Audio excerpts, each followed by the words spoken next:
This is Brian Harris. I'm at Heritage Sanctuary, which is in the Heritage Heights neighborhood of Madison. This is one of Madison's 20 conservation parks, and this particular forest is believed to be about 8,000 years old. Go.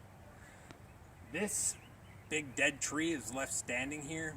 Big dead trees that are left standing are called snags.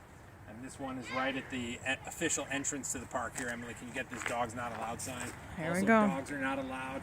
You got to keep those invasive species out, and you can't ride your bike. We're going to go down this path and check the place out. Go. All right, here's the park rules. This glove has been sitting here for like 3 months in various places. I don't think anybody's ever coming back to get it.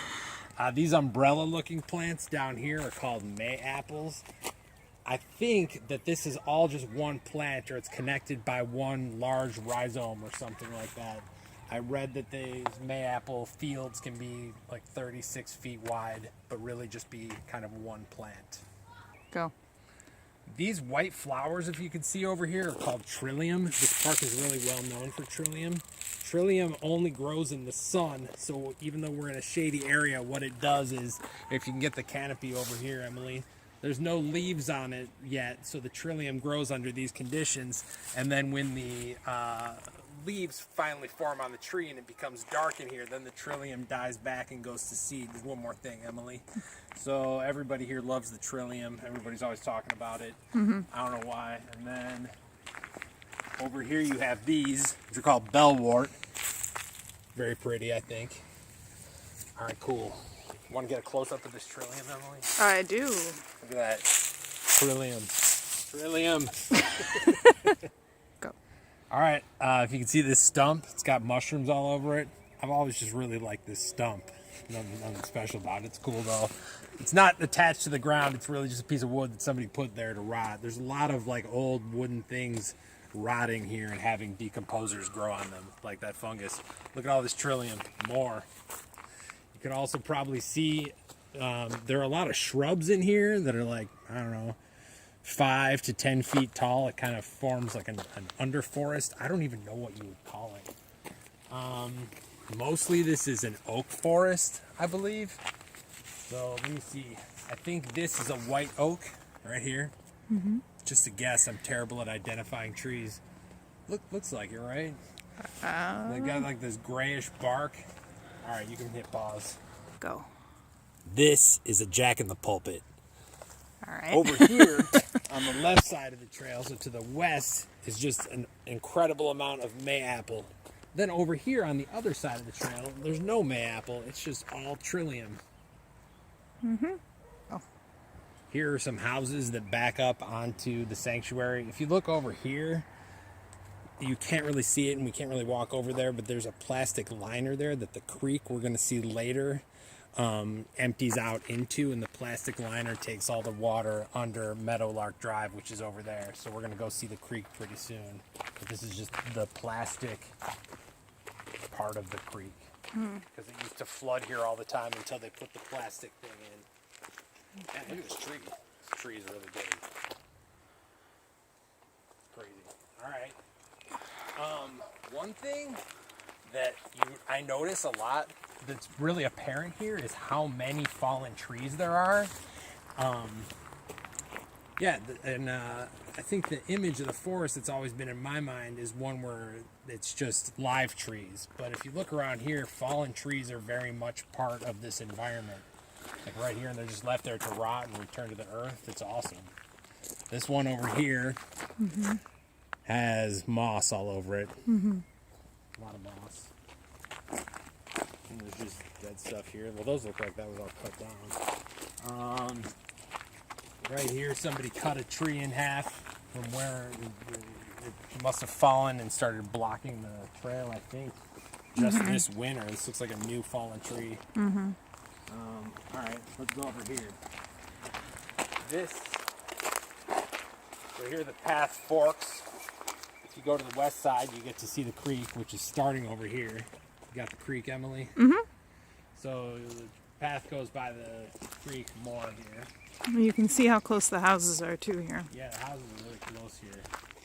Probably makes your house worth a lot more. I was like, this fallen tree. No idea what it is. Here we have a really big boulder. So I think this is granite or some sort of igneous rock. I went around testing all of the boulders here to see if they were sedimentary or igneous. So that would lead me to believe it was carried down here by a glacier, because igneous rocks didn't. The bedrock here is not igneous; it's sedimentary. Right now, I'm on a bridge. You can't really tell, but it was built by the Boy Scouts. It's just a pipe. It takes from water from one part of the creek, which is dry now, to the other. All right. Pause it, Emily. Okay. All right. Somebody told me that a big tree, the biggest tree that goes over the creek, fell down in the summer of 1972, and I think it might be this one right here. I'm just guessing. You think it's been there since 1972? I don't know. Oh, okay. I've been around since 1972. Yeah. You're not a tree, are you? I'm not sure. Yeah, I'm not a tree. There's a lot of fallen trees over here. I feel like this video is just turning into me pointing out trillion and fallen trees. I'm going to pause it. Go. Look at all this ground cover. This wasn't here just a couple days ago. It was just leaves, and this ground cover just suddenly popped up. It's nice, isn't it? Mm-hmm. It's really pretty. All right, so my wife thinks a tree that fell in 1972 would have rotted by now. I have no idea. I mean, if I'm it not would the have or not. environmental scientist or anything, but I Yeah, think I'm it not would be either. gone. I know if there was a lot more water here, if it was like the Pacific Northwest, it probably would have, but I have no idea at what rate a tree that fell in a forest in Well, Wisconsin yeah, and it's been would getting rot. snowed on for every season, forever and ever. Really that fast, though? 1972? Yeah. Okay. Well, we're I gonna don't know. have to research it. More fallen stuff. This, I think, is the best fallen tree in the place. And forms a nice bench. I was here once, and I was sitting on this. It was in the fall, and I saw turkey vultures up there. Yeah, like tons of them, and I didn't know what they were because I had just moved here from Chicago. So I was like, "What are those things?" Rats. Rats. All right, yeah. Check out this tree. Let me poke it. Okay. It's soft. Oh. All right. This is just another very large fallen tree. If you can see down there, it looks like it blew out of the ground. So that's cool. And if you look over here, it fell down into the cleavage of this tree, which I think is also a white oak. That's just pretty neat how the fallen tree meets with the live tree. And then just commingle, I guess. Okay. Go. This is pretty cool. There's a hole right here. I don't know. Is it a gopher hole, a chipmunk hole, a snake hole? Probably chipmunks or Probably gophers. chipmunks. Yeah. That's interesting. Thanks for pointing that out, Emily. Oh, I'm good at this. Go. All right, this cluster of boulders is particularly nice, especially this one. You got this one, Emily? Mm-hmm. Look how much moss is on that, and it's just living on the boulder, just getting its nutrients from the air. That's crazy. Is it getting any from the boulder? I don't think so. I think it just gets it all from the air. Lots of mossy boulders here. Here's a pretty cool mossy log. What else is going on? Can you get this big line of boulders? They're all on the east side of the creek for some reason. Did you notice that? There's none over on the other side at all. Mm-hmm. So that's pretty cool. I wonder how that happened. Maybe like a really heavy rainfall spring kind of pushed them all over to one side. The water flowing, maybe. Yeah, it must have had something to do with water flow. Yeah. I don't Yeah, know. because I don't think a glacier would drop things quite so So evenly? evenly. Unless when they built the bridge, maybe a group of individuals like worked Moved all to these? move the boulders Check it out. so that That's the creek would flow properly. That's that big tree from the other side. Look at that huge mushroom on there. I know. Pretty cool. Look at that mushroom. Look at that mushroom. All right. Where are we at in the video, Emily? Well, we're at 9 minutes and 32 seconds. Oh, 9 minutes and 32 seconds. Well, I'm just going to wrap this up. Okay. Thanks for going on this walk to Heritage Sanctuary with my wife, Emily, and I.